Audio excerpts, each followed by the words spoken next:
Hello everyone.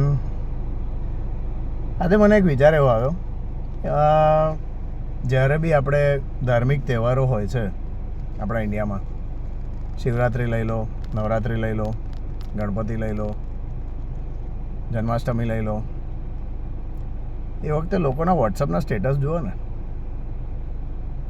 તો status જોઈને તમને એમ થાય કે યાર આનાથી મોટો તો ભગવાનનો કોઈ ભગત હોય જ નહીં શકે.